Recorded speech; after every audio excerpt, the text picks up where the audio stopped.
What's my date with that?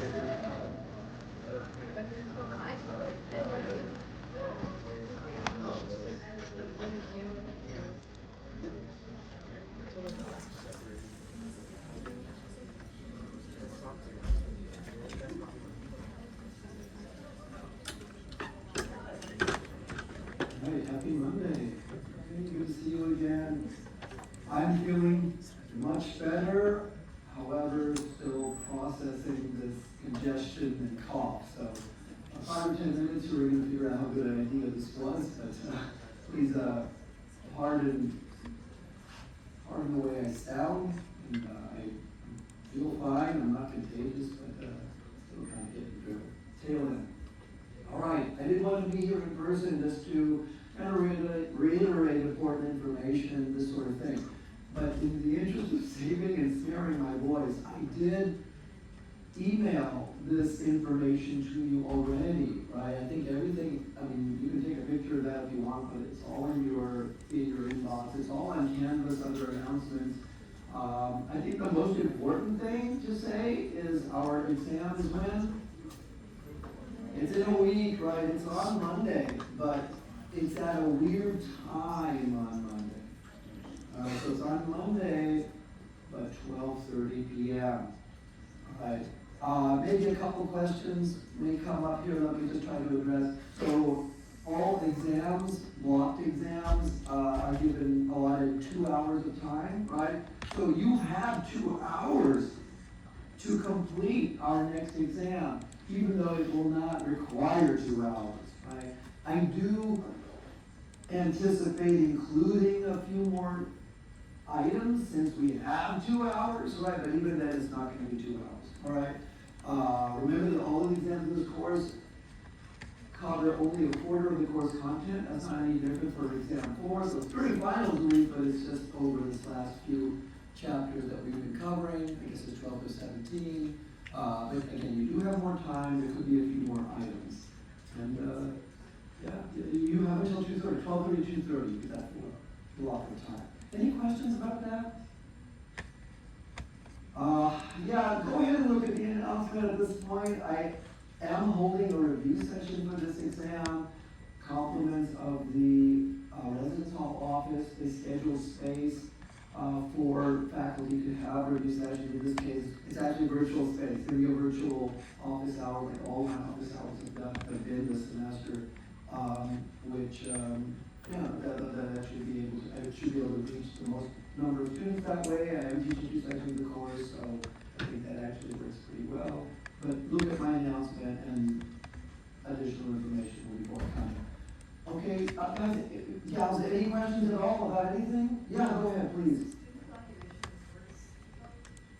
Yeah, student evaluation, I thought that's the official name, but course evaluation, same thing, yeah, definitely what that is. So Wednesday, I'll block out at least 15 minutes of time, all right? If you think you'll need more, then maybe go ahead and complete it on your own. Yeah, since she asked, please do complete student evaluations. And for all your courses, including this one, and I am a professor of instruction at USF. It means I teach undergraduate biology and teach biology and teach biology. That's my charge. That's what I do.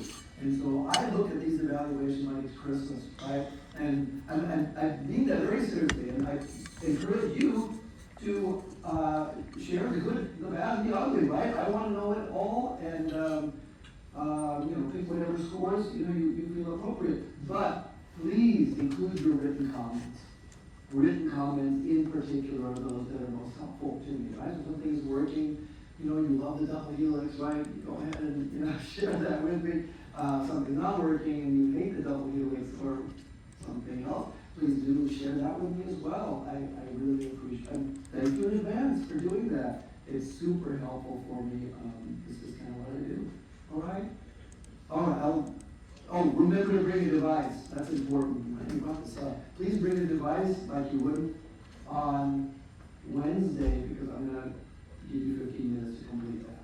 Okay? All right. Anything else?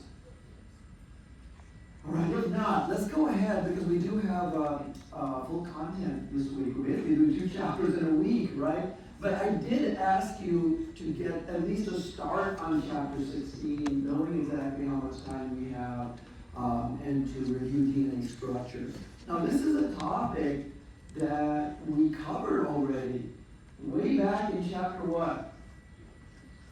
Chapter 5. Okay, no reason you should know that, but just FYI, we covered the macromolecules and the biomolecules in chapter 5, including DNA. Okay, so you got this before, but now you got it again, especially if you did your due diligence with the video lectures. All right, I included a little bit of history, which kind of reiterates or complements maybe what we read in the double helix. Those of you who actually read that book, kudos to you. I hope it was a good read. Okay, so we're done with that. But most important, I would just say, you gotta know DNA structure. Okay, if you find yourself later today, tomorrow, Wednesday, kind of feel like, oh my God, I'm not really sure what replication is about. The first thing I would ask of you is, do you know your DNA structure? Because I think all confusion really comes from that. Okay, this is so important. Before we go on to replication, I do want to just hit some of the main points here. Remember that DNA is a type of biopolymer, right? So in chapter 5, we covered the biopolymers, of which there are 3 varieties in living things. DNA is one of the 2 types of nucleic acids, right? Which again is another of the biopolymers. Now we talked about how a biopolymer can be a single chain, maybe of starch, for example, or maybe a polypeptide, could be a single chain, right, protein. But then you can also have multiple chains sometimes, right? We saw how chains of cellulose, right, line up, many chains of cellulose, and we even put a number to it, line up to form a kind of thicker fiber-like structure. So this is not unusual and not so different from the other types of biopolymers we discussed, but each of them has their own features. Each of them are made from different monomers, of course, and so you do need to know those clearly. All right, so let's talk about DNA. DNA, of course, has exactly two polymer chains, right? And there's different names we use to refer to those chains. You all heard double strand, right, or double stranded molecule, and that's saying the same thing, right? Chain, strand are synonymous in this context.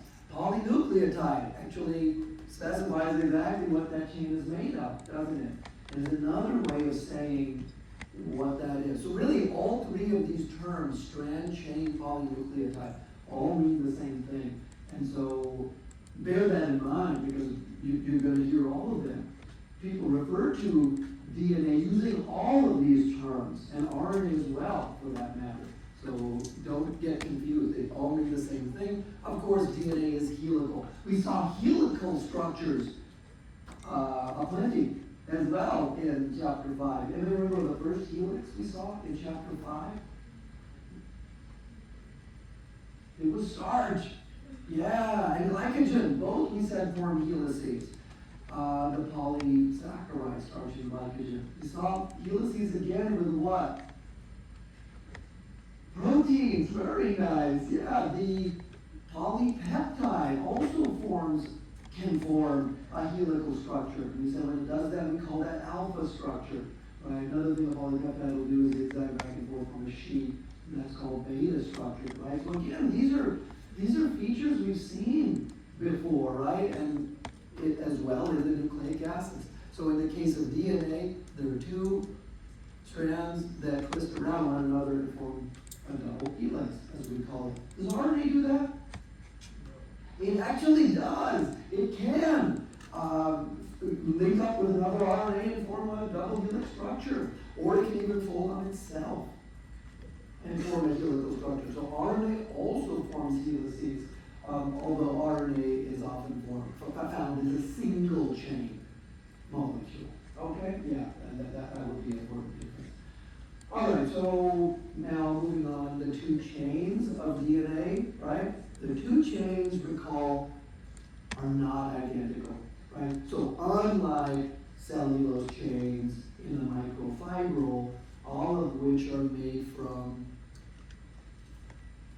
glucose, the chains of DNA are made from 4 different monomers, which we refer to as A, G, C, and T, and then different ones are the two chains, right? So the two chains are different from one another, not identical is another way to say that. But that said, there is a relationship between the two chains.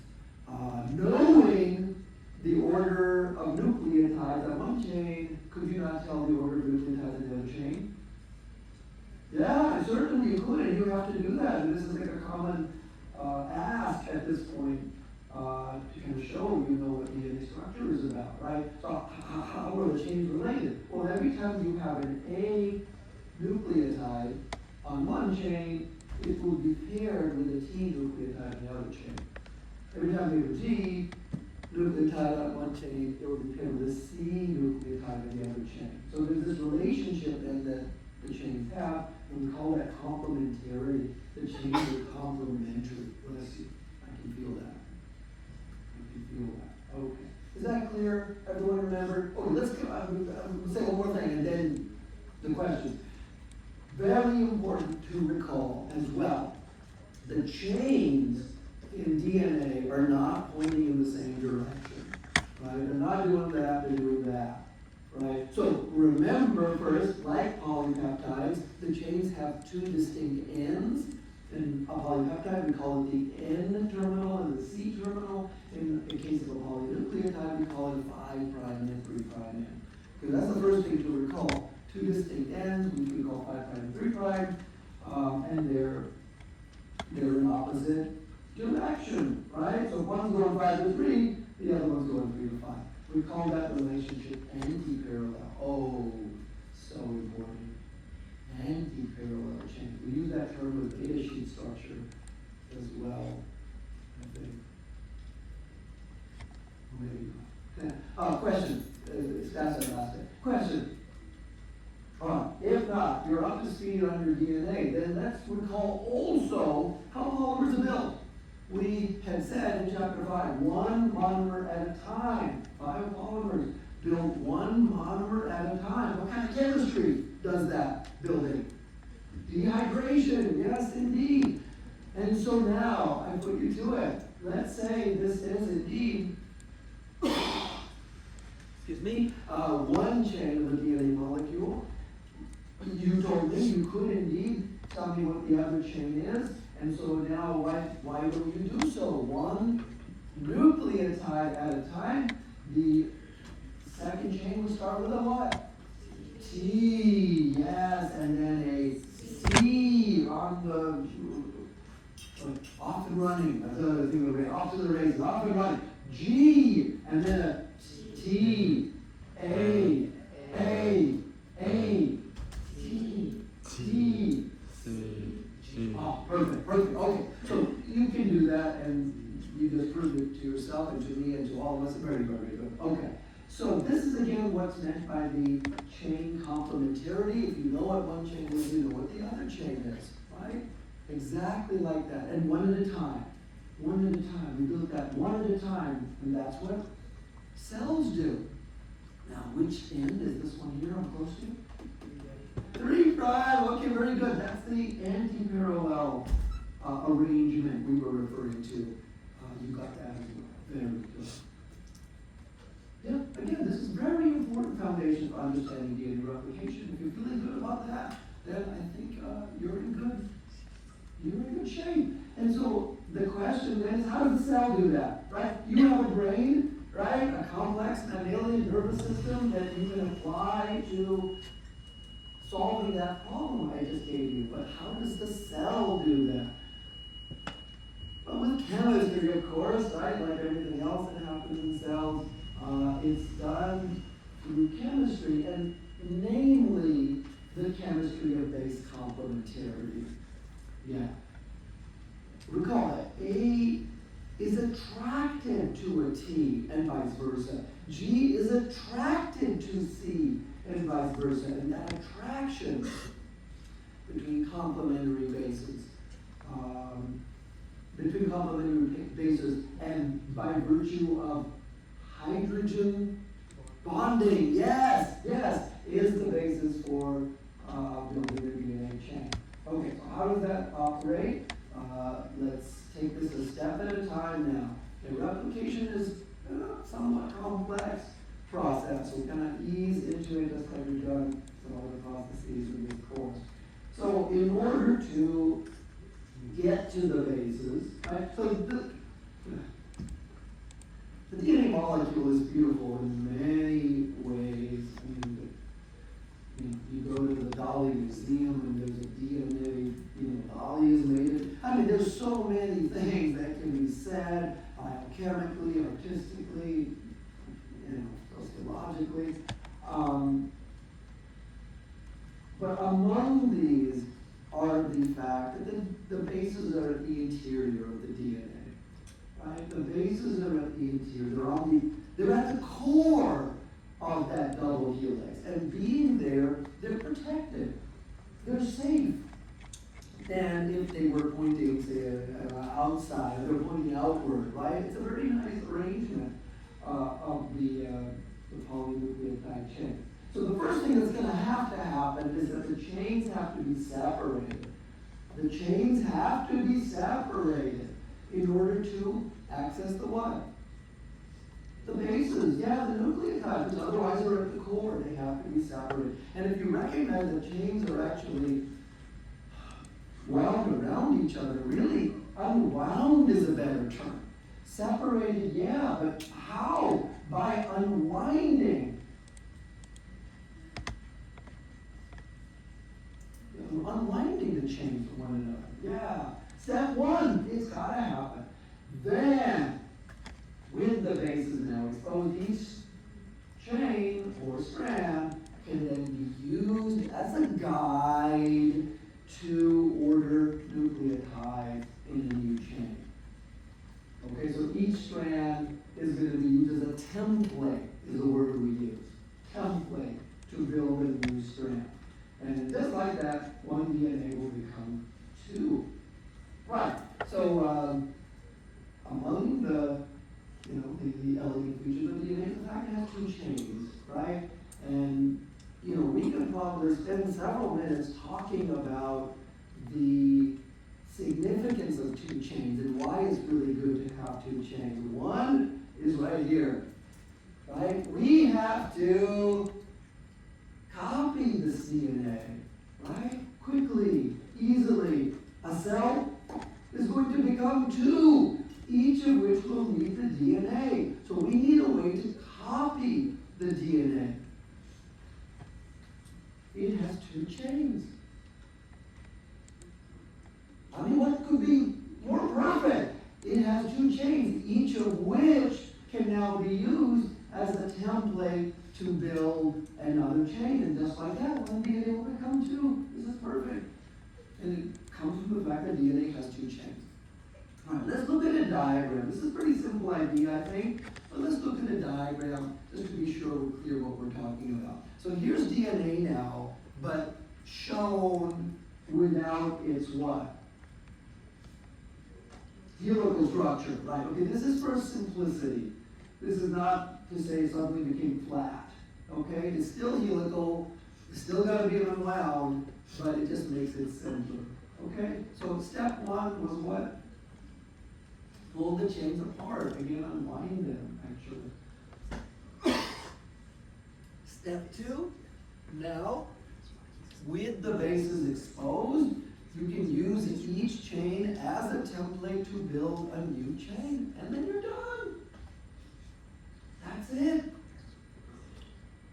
One DNA, which consisted of two chains, now consists of two DNAs, each of which is made up of two chains. Okay? Two DNAs identical to the original parental DNA. Okay?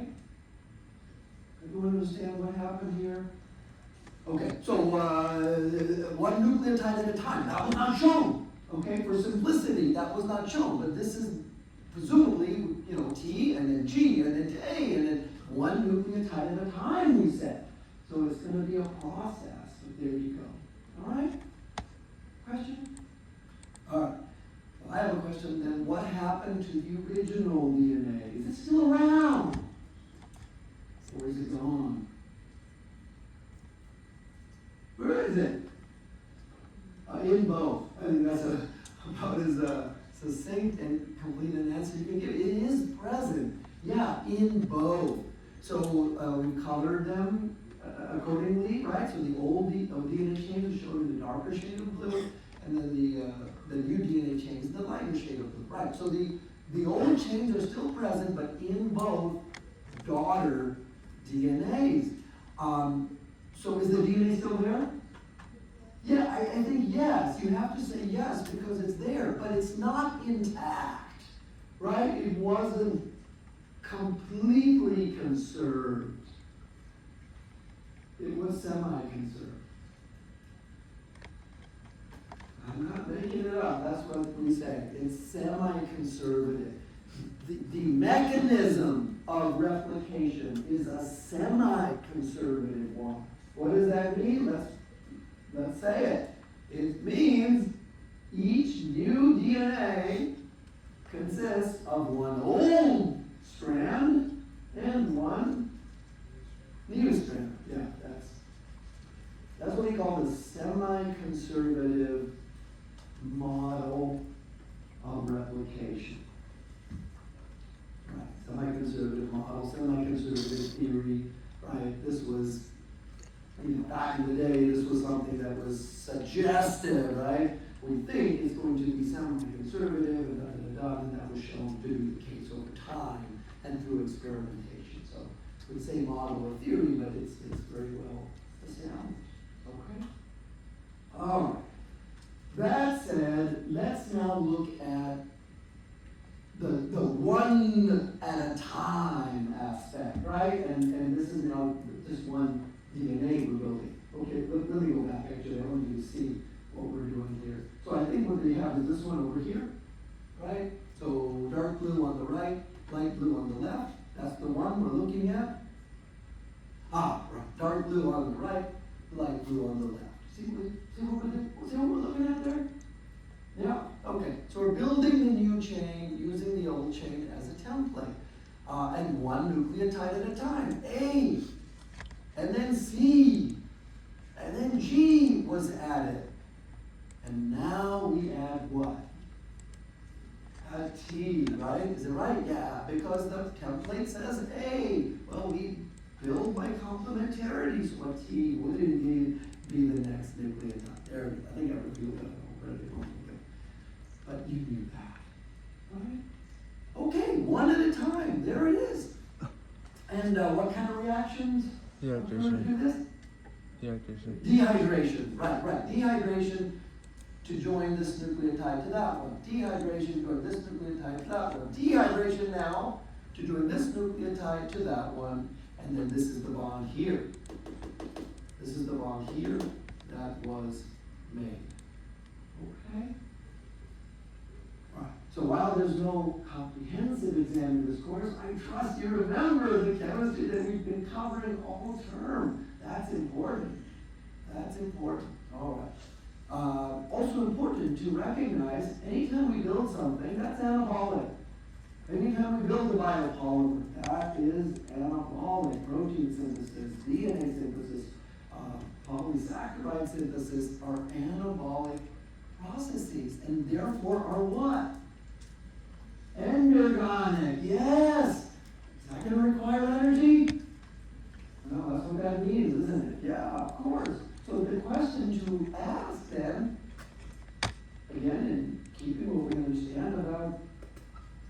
chemistry and metabolism.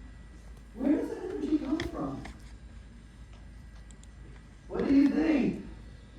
Okay, well, okay, hold the thought. Actually, hold the thought. Thank you for the answer, but hold the thought. Actually, everything you need to answer this question is right here in this previous image. Okay? So what's the source of energy now to add this nucleotide?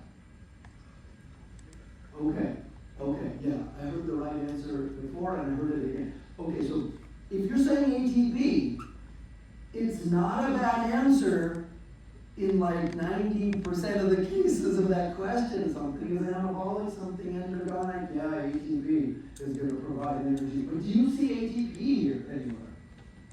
There is no ATP, okay, let me just tell you. So what is the source of energy? Actually, notice that this incoming nucleotide has several phosphates on it. Right? Just like ATP has how many phosphates? Three, right. The TP is for triphosphate. So does this thymine containing nucleotide have three phosphates, right? So this nucleotide will be a source of energy. This nucleotide will be the source of energy that will now be used to add that nucleotide to the chain. And when we do that, we're going to lose a couple phosphates. Remember, these phosphates want to get apart as much as possible. They want to come apart. It's loaded spring, we said, right? And when you remove them, energy is liberated and used to build the chain. Okay? So how many phosphates did we lose? 2 of them. Yeah, where's the last one? Yeah, right. That's what it's part of the backbone, right? Phosphate, sugar, phosphate, sugar, phosphate, phosphate, sugar. Yeah, good. Full disclosure, that's not enough, actually. Removing those phosphates is not enough energy. And your textbook goes to lengths to tell you that these phosphates will subsequently be hydrolyzed, liberating even more energy, and then that will be enough to add it to the chain. Okay? All right, so what's the answer for the question, what is the source of energy to build a DNA chain? The nucleotides. Each nucleotide provides the energy to add it to the chain. Good? All right, so if you're following, then let's go ahead and get into this now, because this was all overview. Let's get into some detail, because this is a super important process. It has to be accurate, right? This is the dedicated process that copies our genetic material, right? So that one cell can divide, become 2 cells with exactly the same DNA. Accuracy, so important. And it has to be fast. It's got to be efficient. Human cells, we may have said, contain 6 billion base pairs of DNA. Oh gosh, I can't remember this book. 6 billion base pairs. That's how many base pairs of DNA one cell has. Okay, so that takes a long time to copy, but it happens in a few hours. Okay, it can be done in a few hours because it's an efficient process. All right, so how did this happen? And for eukaryotic chromosomes in particular, so I added the eukaryotic because why not? Eukaryotic chromosomes are going to be replicated at many locations at the same time. Okay, so this is a way of improving efficiency. Replicated at many locations simultaneously. We're not starting at one end, right, and then go all the way down. No, we're going to do here and here and here and all the way along the chromosome. And then we're going to build, from each of these locations, we're going to build in both directions. We're going to build bi-directionally, we could say. Bi-directionally. bidirectionally. Now I have a figure to show you. If you can, I mean, it's hard to imagine.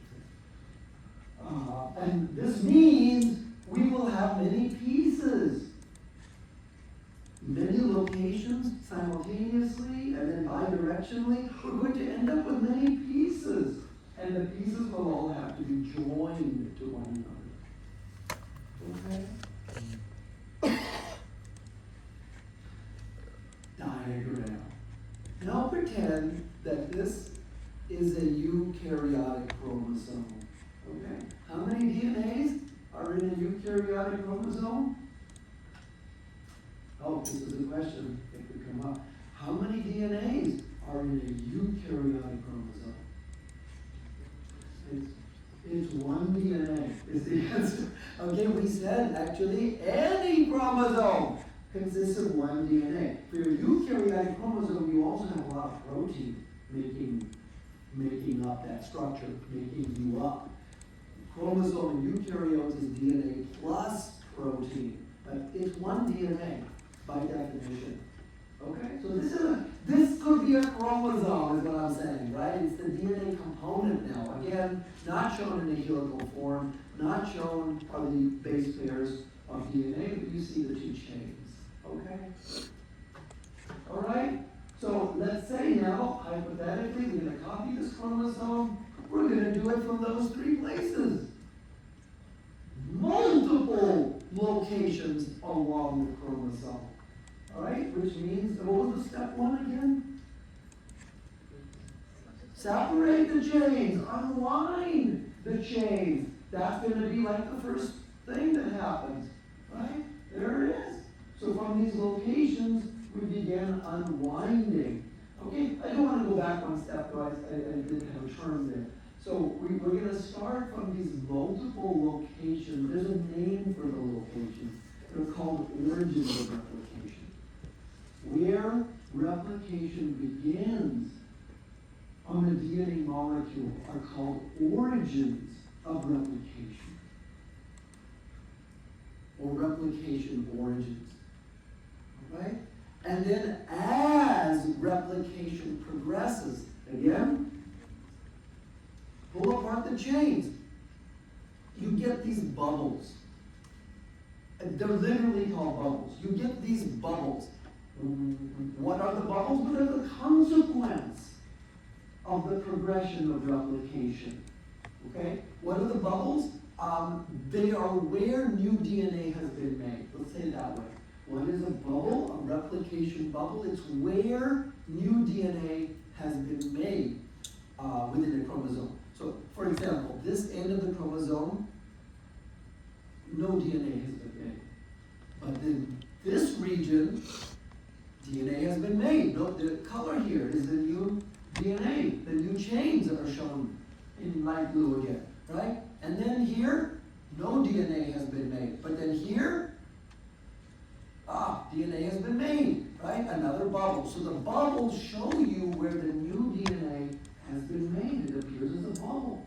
Anyone see that? Yeah.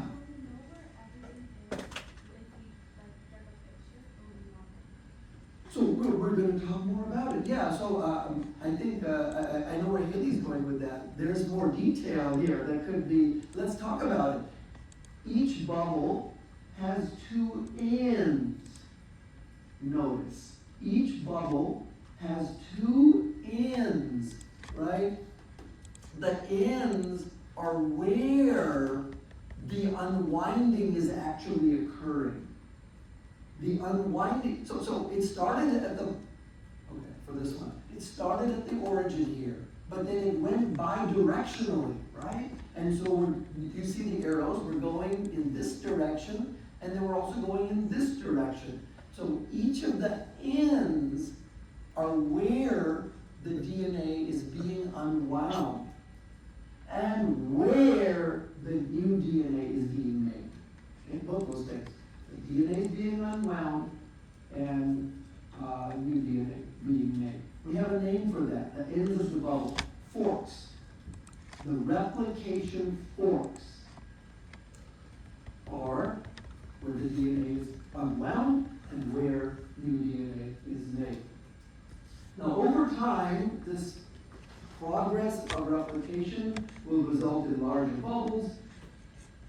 all of which eventually fuse to one another, and all the DNA pieces are joined again, and then you get two DNAs. What was one DNA is now two DNAs. Let's see. Question. So the question is, what is the origin of replication? That is where replication begins along a chromosome. Yeah. All right, cool. Another question? Yeah. Similar to like mitosis to meiosis, what percentage of a DNA's life is replication? I think the question is, how what? How often does the DNA replicate? So the question is, how often is DNA replicated? Before every cell division. So we talked about cell division as being the climax of the cell cycle. Remember, every cycle has an S phase, which is what? Or when this happens. We're talking about what happens during S phase. Yeah? Every cell division is preceded by DNA replication. You got it. All right, let's talk about what we need to do this as we now progress into detail. So we need the DNA, which consists of two chains, again, each of which will serve as templates. Oh, you were going to tell me.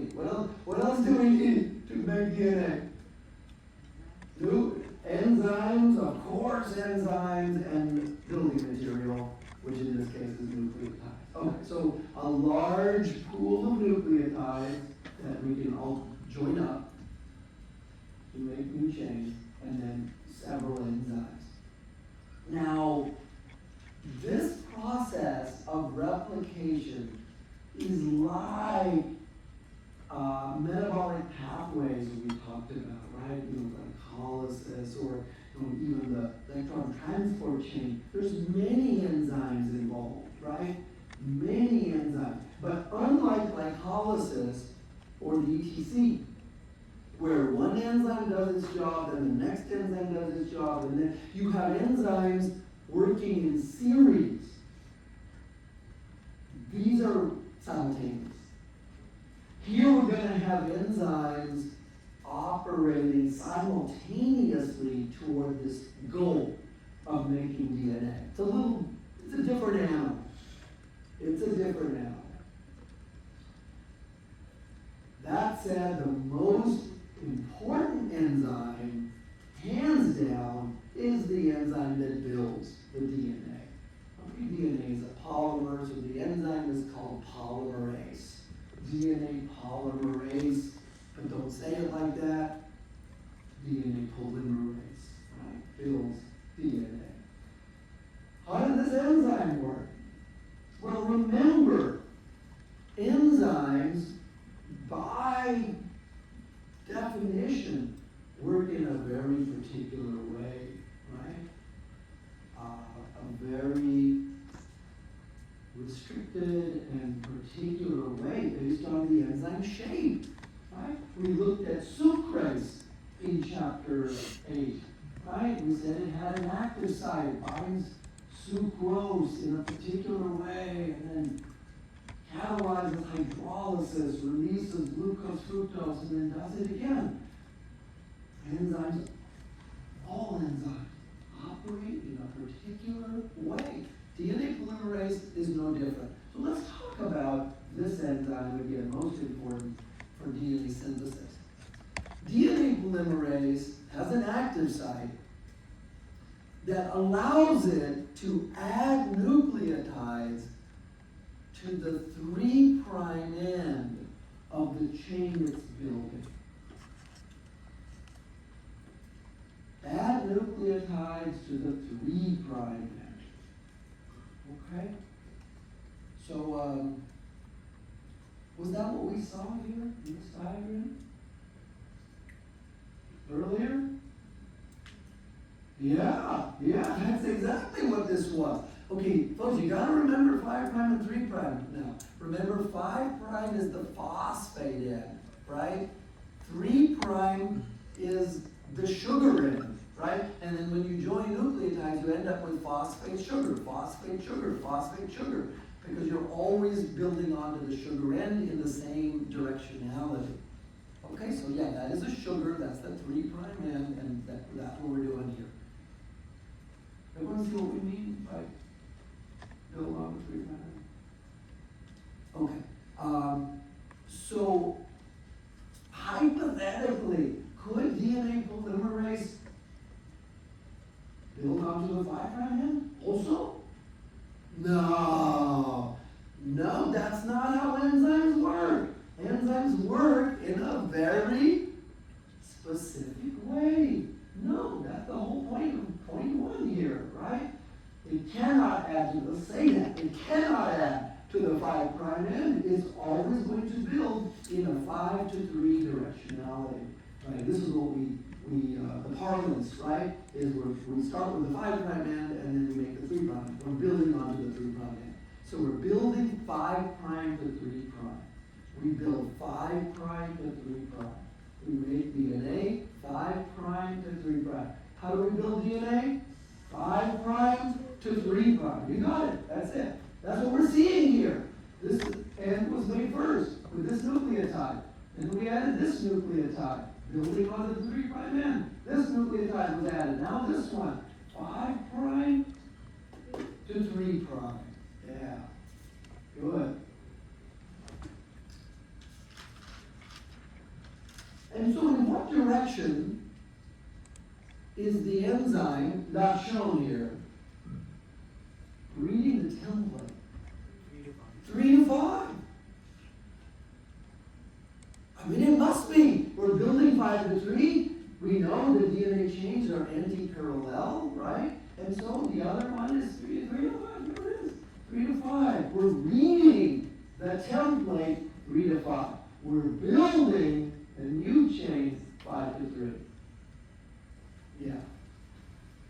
That's correct. Question? Earlier, when we looked at the behavior with the bubbles and the replication points, Yeah. that suggested that it grew bidirectionally. Well, bidirectionally in that case means from the origin, we build in both directions. So what we're going to do now, we're yet to look at 1/4 and see what exactly is going on. Okay, I know what it's bothering you, and that's appropriate. Yeah, well, if you still have the question in a moment, let me know. Can we go ahead? Yeah, okay. So that was point 1 of DNA polymerase. We build 5 to 3 and read 3 to 5. Let's just add that. We read 3 to 5 because that's what it does. And let's just say this now. You have a quiz posted, right? The last quiz. Last quiz of the term. That quiz actually deals with both DNA replication and transcription, which is the process that doesn't make DNA, makes what?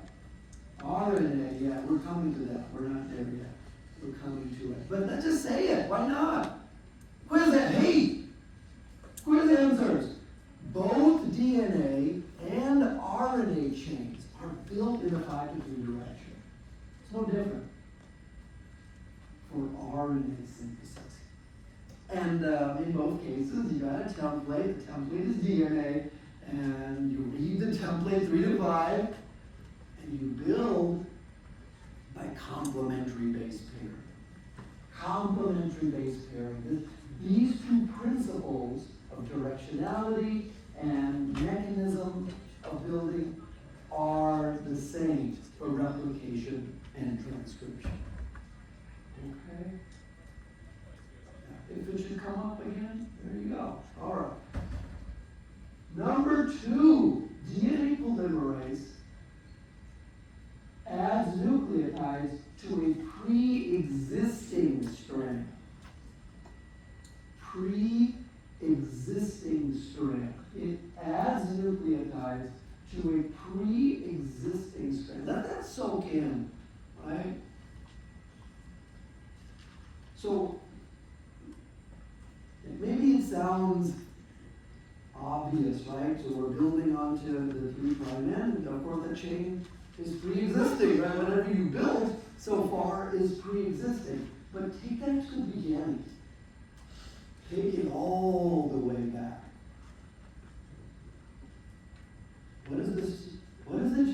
start with? 2 nucleotides, right? The first 2 nucleotides, and then a third, and then a fourth. Do you have a pre-existing strand? When you put the first 2 DNA nucleotides together? No, you do not. Does that make sense? When you start building DNA, presumably, there's no chain pre-existing. Okay? So, again, let it soak in. Add the nucleotides to a pre-existing strand. So, what we're saying is this enzyme cannot start the chain synthesis. It cannot begin making the biopolymer that its whole job is about making. It can't begin to do that. Interesting, this enzyme. Okay, so that said, what are the consequences of this very specific chemistry, this enzyme, how it operates? Let's make this a key concept. Number 1, if DNA, which consists of 2 chains, like that, is going to be built or used to build 2 new chains, and the new chains are both built 5 to 3. But the old chains are what? Anti-parallel. It means that the building is going to go in opposite directions along the templates, along these templates. It has to. The synthesis will go in opposite directions along the template. Does that make sense? I don't know how else it could go. We said we build 5 to 3, we read what? 3 to 5, right. And the 2 chains are in opposite directions. It's going to have to go in opposite directions. Number 2, if the polymerase needs a pre-existing strand to build onto, and again, we cannot put the 2 DNA nucleotides together, the first 2. So what are we saying? We can't build DNA. We want to build DNA, but we can't start to do it. Then what other kind of chain is there? Within the nucleic acid realm of biomolecules, what other kind of chains are there, if not DNA? RNA. There's only one other kind of nucleic acid. It's RNA. So, another enzyme, I guess, will need to start the building, but not by building DNA, by building RNA. I mean, a piece of RNA, anyway. Short, but sufficient to be considered a pre-existing chain that the DNA polymerase can then, start boom, boom, boom, boom, boom, boom, boom, adding DNA onto. Building DNA onto. Okay? Wow. Yeah, so this is exactly what happens. Of course, a chain of RNA is built. It's called a primer. RNA primer is called a primer because it's starting the process of DNA synthesis. RNA primer. Okay. We're there now. We got to get into this. So, what happens at the replication fork? So what we'll do now is we'll look at what is going on exactly at each of these forks in order to build DNA. And as we do, we'll see the details that we kind of imagine will have to occur. Okay? Again, there are several enzymes involved, but I think we're kind of seeing that it's going to have to be several enzymes. I broke this up into steps just to kind of help you keep it in mind, I guess, but understand simultaneous. Okay, don't memorize numbers here, please. This is just a simultaneous process but we gotta start somewhere, so we'll start with step one. What was step one again? We separate the chains. Or more accurately, we said unwind the double helix. There's an enzyme that does that.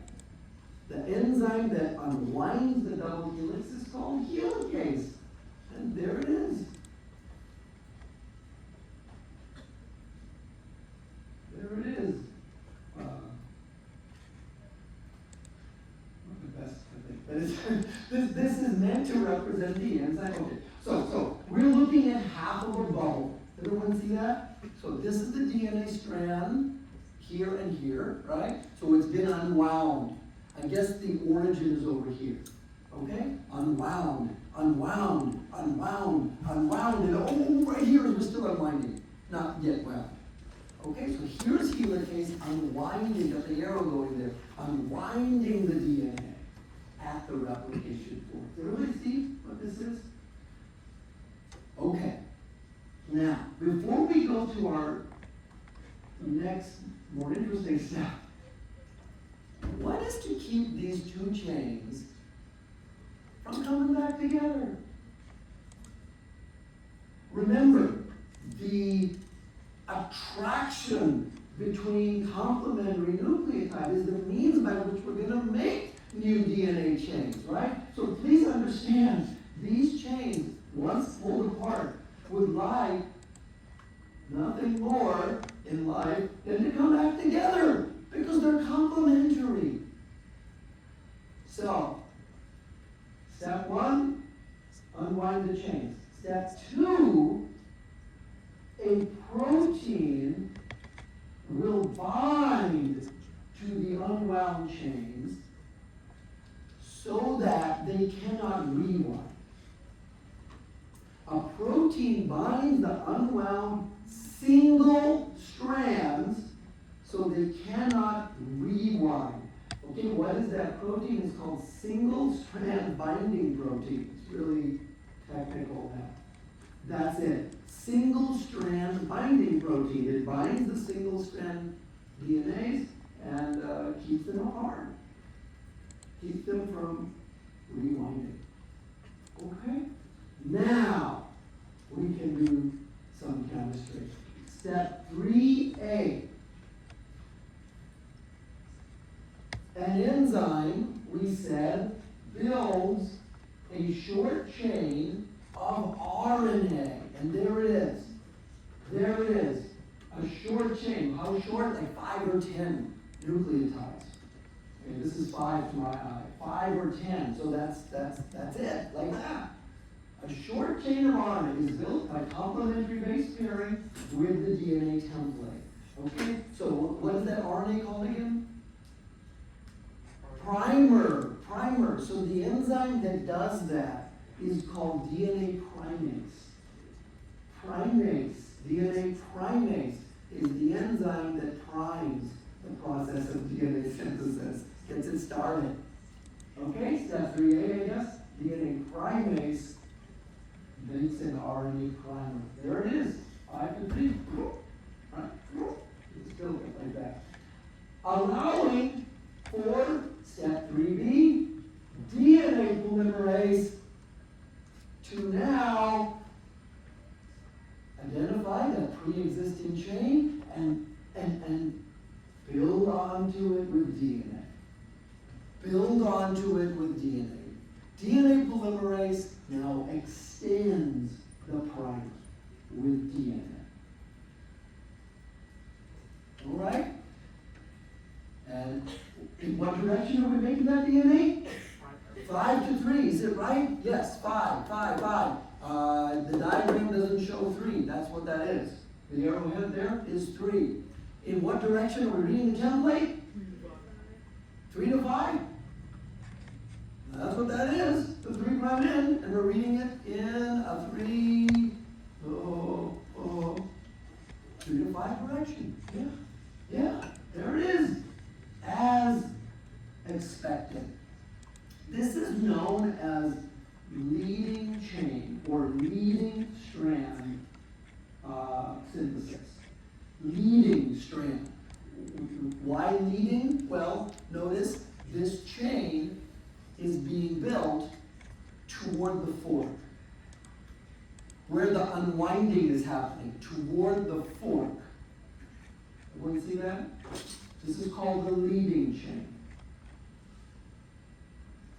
You'll want to contrast that now with how it operates on the other template strand. Let's go. So on the other template, we're going to do the same thing. We're going to build an RNA primer. Primase constructs an RNA primer. But notice, which direction is it pointing? Where's the 3' end? Yeah, it's that way. Why is it that way now? Not like this one. Is there an opposite? Because the template is in the opposite orientation. Yes. We're doing the same chemistry, folks. Building 5 to 3, reading 3 to 5. But for this chain, it means that way. At which point, we can extend with DNA. Right? Primer, extend. That way. Now, Greg, question? I don't know, is it Greg? Question. Is that clear? Go for it, yes. So, if we were to look at the other side of this bubble, would the one that we're labeling We'll see that. We'll see that. You're going too far. We're going to focus on this bubble, and then we'll get there, okay? I applaud you. First consider, how are we going to keep this going? Right? So, helicase, continue to unwind, right? Unwind. Leading strand continue to grow, and grow, and grow. How are we going to build here? How are we going to build the bottom template strand? Fragments. Primer. Yeah. Can we build onto this end here? Can we do that? Why not? That's a 5' end. Yeah. That's a 5. It's not labeled, but it should be. That's a 5' end. And we don't build onto 5' end. We only build onto 3' end. So what do we do to keep this going? We build another primer and then extend it in the opposite direction. Okay, so this is the modality we'll need to adopt to make DNA along the second template strand. And this is known as lagging strand synthesis. Lagging strand, because of two things, right? We're going away from the fork now, right? The fork is moving this way, but we're going that way. Like we're gonna fall behind, lagging strand. So it's called lagging strand. The other thing that you want to know is it's happening discontinuously. Unlike the leading strand, which is built in one piece, the lagging strands are built in many pieces, discontinuously. Okay? I'm going to skip this guy for the interest of time. Let's talk about joining these pieces, because I think you recognize now we got to join these pieces, and he's brought up the point that we have this going on at the other fork, at the other end of the bubble, and so we're going to have to join all the pieces. Let's talk about that now, okay? So this is a figure from your book, and what you're seeing is a primer and the DNA built off of it. Okay, in the lagging strand synthesis. So here's a primer, and here's the DNA built from it. And as you know, as the unwinding continues here, we'll have to do that again, right? Primer, extend. Now, how do we join these two pieces? Well, the first thing to do is to get rid of the RNA. Right? So that is going to be our first, let's call it step 5, I guess, we're on. A hydrolytic enzyme will break down that RNA primer. Step 5, hydrolytic enzyme or hydrolase removes the RNA primer. At which point, we can fill it in with DNA by extending this next Okazaki fragment, or lagging strand. All right, so number 2 here, strand number 2 here is just extended to fill in that primer. So what was it? Step 5, I guess, is both things. DNA polymerase replaces the primer. Done! Right, primer gone, DNA built. Is it done? Why is it not done? What's missing here? We just have replaced the RNA, nothing but DNA. What's missing? Yeah, you gotta have really good eyes to look. Not me. One covalent bond. One covalent bond between these two lagging strands is what's missing. And you need an enzyme for that. You can't just wish that bond into existence. There's got to be an enzyme for that. So an enzyme in step 6 called ligase joins the fragments. Joins the fragments. There's a name we use for these fragments that are created by lagging strand synthesis. They're called Okazaki fragments. I will say that. Okazaki fragments. And so ligase is here, it joins the fragments. And it's going to operate anytime you need to join 2 DNA fragments in replication. That's it. Okay, so as was pointed out, leading and lagging strand synthesis happen together. Okay, they're nothing falls behind. They happen together. Moreover, replication is happening at both forks at the same time, and many replication bubbles as well. And so here's how it looks for one fork, but the same deal is going on at the other fork of the bubble. And the directionalities have to all be consistent. You're always reading 3 to 5 and building 5 to 3. So it's going to look like that. You can puzzle it out until it makes sense to you. It's the only possible way for that to work. And then as time goes on, you do more unwinding there, you extend the leading strands, you build more lagging strands, and it just keeps going.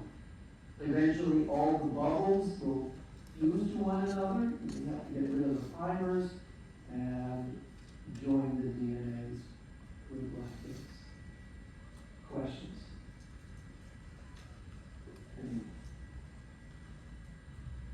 Okay, now, digest that, because you don't want to wait. There's a lot to think about. Okay, so we said accurate. This was a highly accurate and efficient process.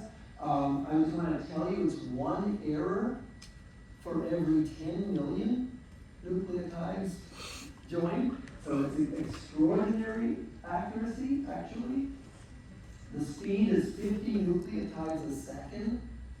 So that's very efficient there, 50 nucleotides a second. I think for a human cell it takes about 8 hours to copy 6 billion base pairs of DNA. Okay? Question? Oops, go back here. Here. Question? All right, as I said, please process that. I'm going to skip the summary. I want to get a little bit, we'll start on chapter 17, the remaining 5 minutes, and we'll knock it out on Wednesday.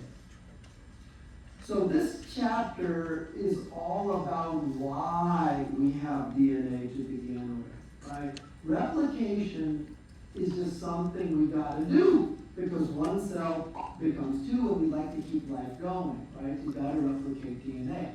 But DNA is there to serve as a code for each individual cell. And remember how that operates. The code, of course, is a code to make protein, but it's a 2-step process. Okay, so I'd like to remind you of that 2 steps and talk a little bit about the genetic code, and we'll talk about how each of these steps actually happens on Wednesday.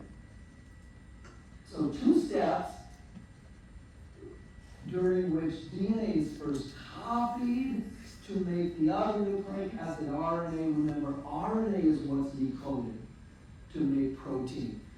So remember now, which I'm sure you've heard this before, there are terms to label each of these steps, right? So the first step, which we said is copying DNA to RNA, is called transcription, right? And then the process that decodes the mRNA, translation. Okay, so these terms could not be better chosen for what they do, right? Transcription, copying DNA into RNA. Translation, decoding RNA to make a protein. Okay, so you have that alliterative thing going, which is cool, but they also mean exactly what happens. Well, I added this component here just to say that DNA could be used to make more DNA. I mean, that's also part of this sort of dogma of nucleic acid biochemistry. DNA can be used to make more DNA, and that's what replication is. Understand that when DNA is transcribed, as we say, we don't copy the whole thing, right? Like replication copies everything. We just copy one unit of information. That's what a gene is. We copy just one gene to make RNA. You may remember there's different types of RNA, aren't there?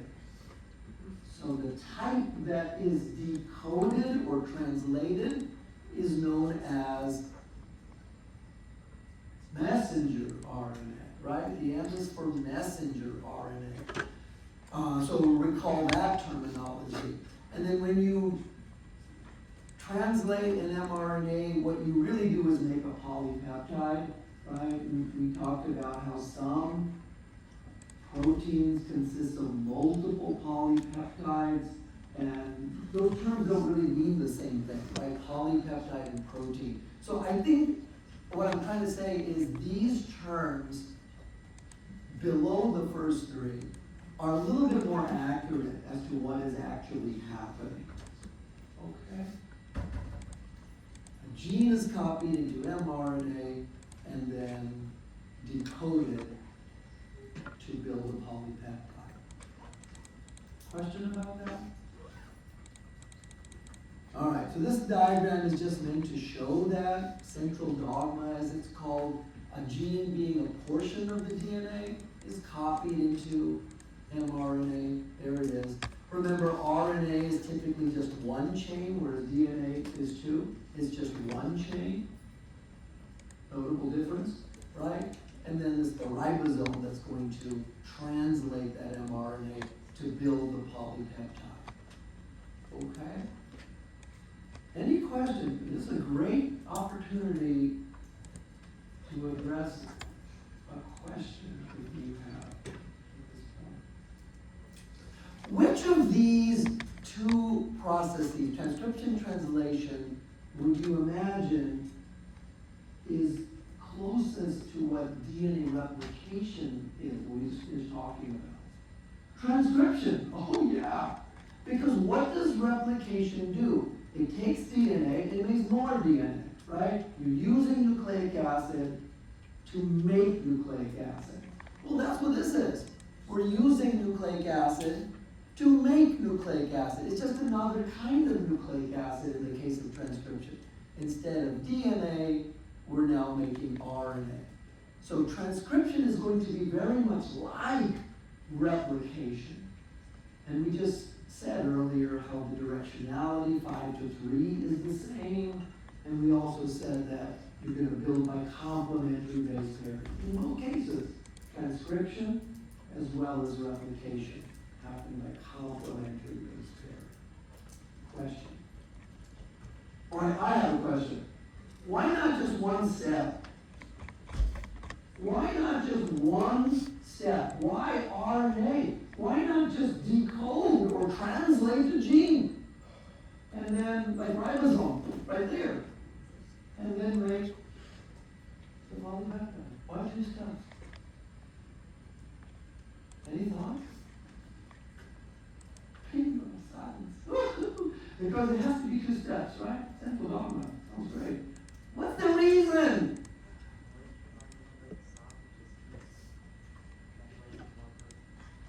So maybe this brings more control to me, is what I kind of understood. In fairness, there's more than one answer. I think that's a good one, actually, you offered there. I'm going to give you one just to know about. How many of each gene do we have? What did we say about that? Each gene we have how many copies? 2. 2. One from mom, one from dad. We have 2 of each gene. When we copy those genes, let's say insulin, we got 2 insulin genes. When you copy it, you do it 1,000,000 times. Right? You make 1,000,000 mRNA or more.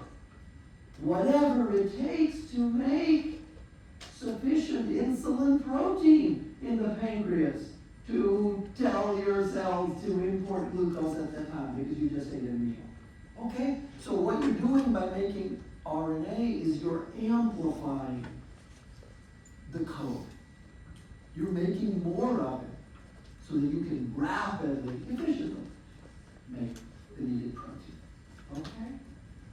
Question? All right, we'll start right there on Wednesday. I'll see you then.